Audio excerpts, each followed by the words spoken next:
Hello, anti-novelists, Lilligans, and friends. Welcome to this episode of Zettelkasten for fiction writers, where imagination finds order. So, a couple of breadcrumbs I left. Remember a few videos back when I said all of my journals lived in this two-drawer file cabinet? Well, not all of them, but a good few do.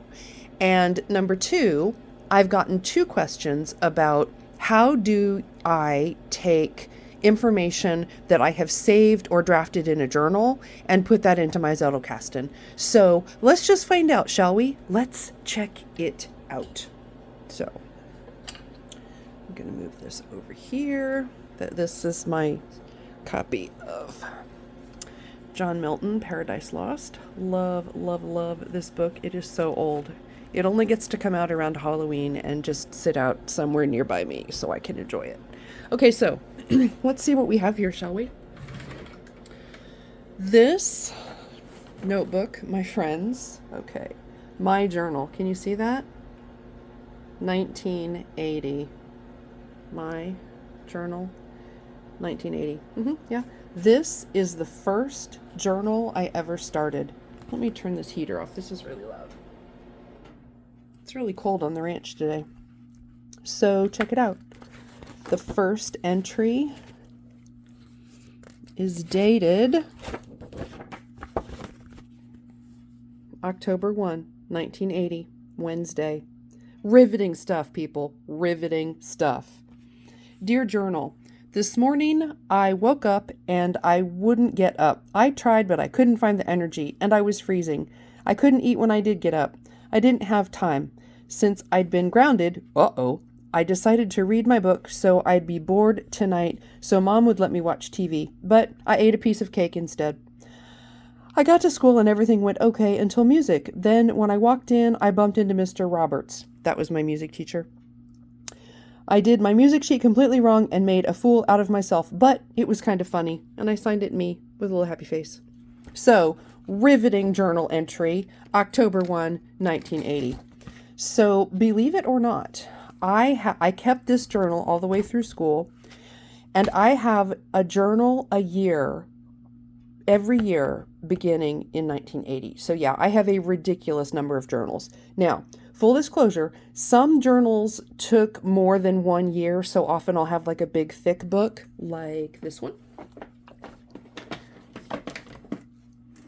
This big chunker, I think this one took me about 2 years to fill in. So let's just open that up. It's got my Buffy the Vampire Slayer sticker on it. I was a fan club member. Yes, I was.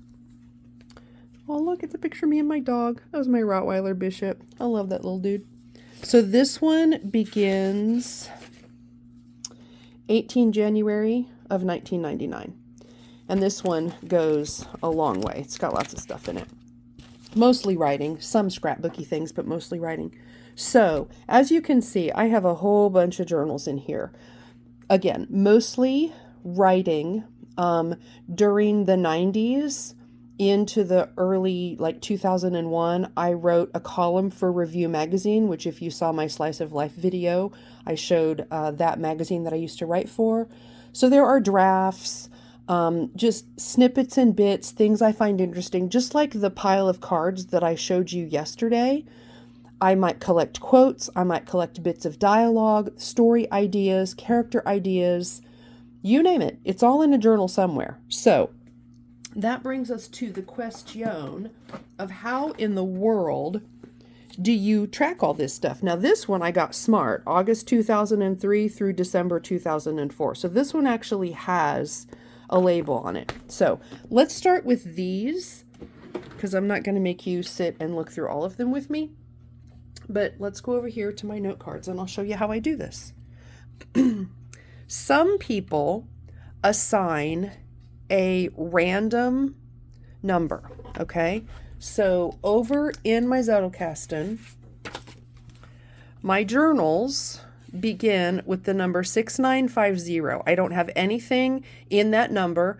This is right before, in my note box, 6950 comes right before 7000, which is where my novel information lives, all of my fictional world stuff.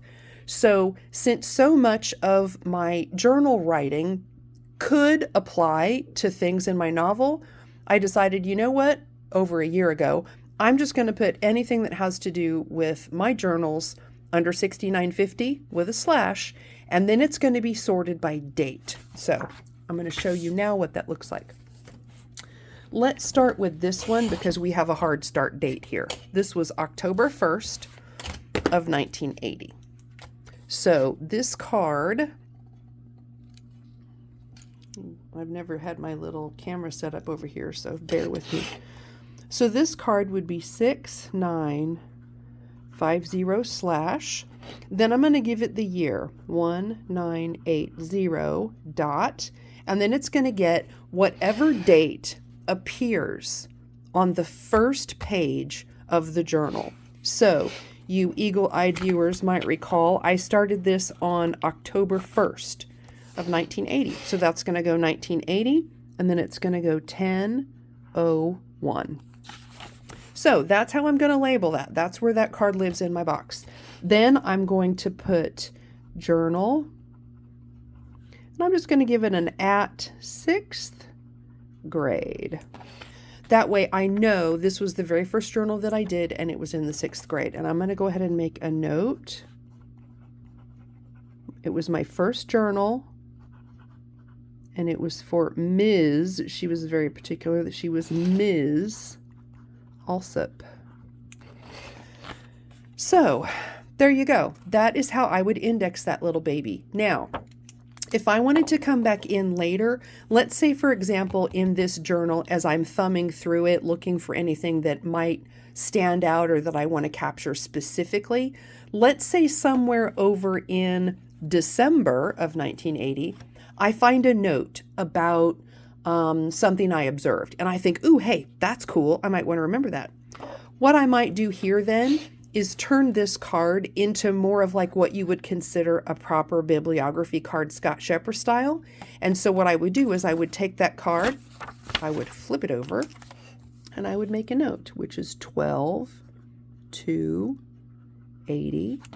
So I'm telling myself within this journal on December 2nd of 1980, and then I'm going to make a note for myself of whatever that note is that I want to be able to find later. And then, like I always would, I'm going to take a keyword or two, or like the esteemed Kathleen Spracklin, take a key phrase that's going to prompt my memory to what this is, and I'm going to install that over in my index under the appropriate terms. So for this index, and I'll just do this right here so that you can see it, because obviously I don't have my index over on this side of the room. It's over at my other desk. I would index this under first journal. Maybe I would put it under 6th grade journal. And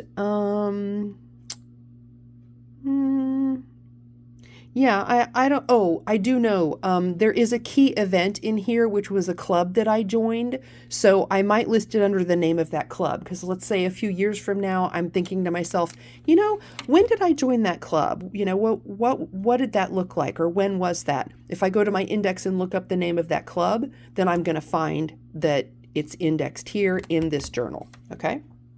So that's one. Let's go to the second one. I grabbed my unlined note cards, which, by the way, are not my favorite. I do use them, but they're not my preference. So now for this big guy, can I just say, my fellow journalists out there, you know it when I say it, I loved this big chunky journal so much. I was so sad when I finally filled it up. Of course, I was happy because you always are, but I was sad. So this one begins, what did I say?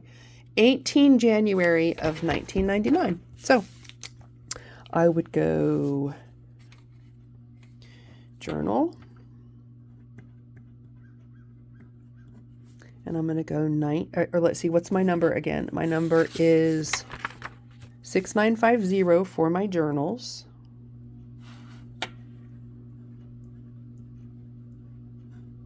And then I'm going to go 1999.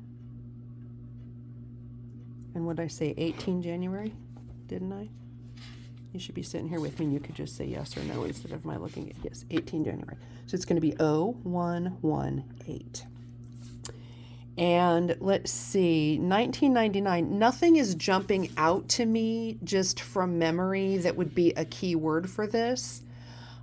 During that time, I do know that I was writing for Review Magazine, so I might list this index in my index under R for Review Magazine and reference this number because I know for a fact that there are notes in here about columns that I wrote. We saw the picture of my dog, my pupper Bishop, in there, so I might list that under his name because I know that there's pictures of him in there. But off the top of my head, that's all I can remember. So what I will do next is I would just thumb through this, just take a casual little gander through, and just look for anything. I've got some clippings, I've got some different drafts, notes, a birthday card, you know, what have yous, tickets from concerts, I mean, all kinds of stuff. There's another cool postcard.